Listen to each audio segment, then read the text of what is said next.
Oke. Mana Pak? Anak tadi. Panang. Pak. Panang.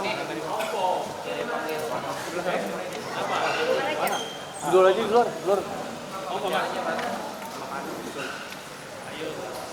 Foto bareng. Oh, foto bareng. Waduh. Foto bareng. Pak Chandra. Siapa yang mau foto?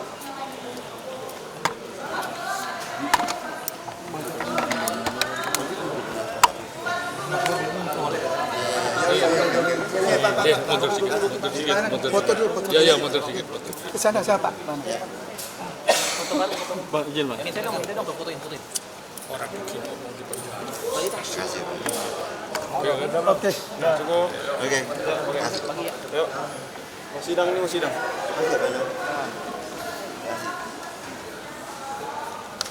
Baru kenal di sini ya. Baru ketemu saya di sini. Iya.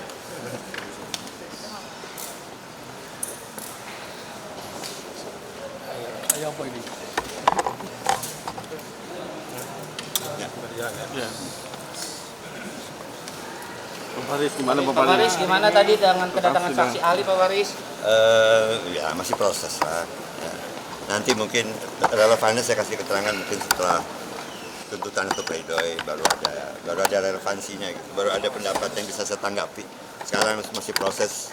Saya percaya kepada proses hukum yang berjalan. Saya mengucapkan terima kasih pada semua pihak, juga kepada media tentu saja. Nah, pada masyarakat, pada keluarga saya khususnya yang mensupport dengan doa, segala yang terbaik. Saya akan jalani proses hukum dan saya menghormati keputusan. Terima kasih. Bang Faris puas nggak dengan saksian tadi? Oke aja, alhamdulillah saya menerima segala keputusan akhir nantinya. Terima kasih. Mungkin yang diharapkan Bang Faris seperti apa? Jangan ditahan. Jati tangga.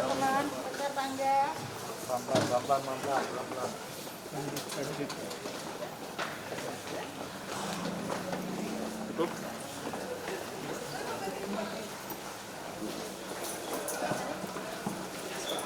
Pak Faris tapi merasa ingin jalani rehab atau gimana? Saya menghormati keputusan pengadilan nanti. Kita lihat aja dulu, masih proses lah. Sabar. Keterangan saksi hari ini cukup Alhamdulillah. membantu. Ya, setidaknya memberi penjelasan yang bahkan saya sendiri juga baru tahu. Insya Allah sih aman. Mungkin harapannya Bang. Ya, saya harapkan yang terbaik aja. Cukup. Ya, terima kasih. Ya.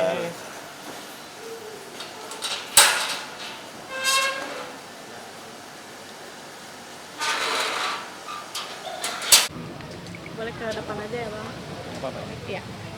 Mungkin Bang boleh dijelasin sidang hari ini seperti apa, sudah menghadirkan saksi ahli juga?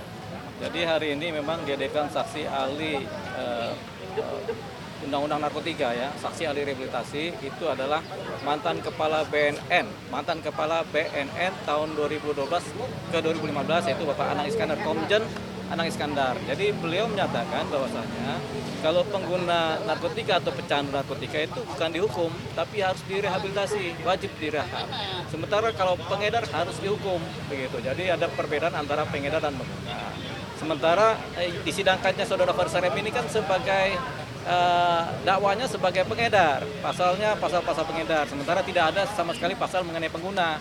Gitu, jadi patut disayangkan dakwanya adalah pasal pengedar, sementara fakta-fakta, bukti-bukti, saksi-saksi itu menyatakan beliau hanyalah sebagai pengguna. Jadi memang sebenarnya kalau fair itu nanti putusannya itu Bang Faris Sarem ini bisa lepas dari tuntutan, atau ketika dituntut pun harusnya dituntut untuk direhabilitasi. Itu harusnya begitu, karena dia bukan pengedar tapi pengguna. Gitu.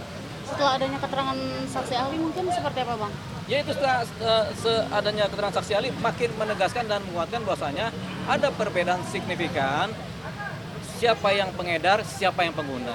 Gitu. Nah, yang pengedar pasalnya ABCD, yang pengguna pasalnya F.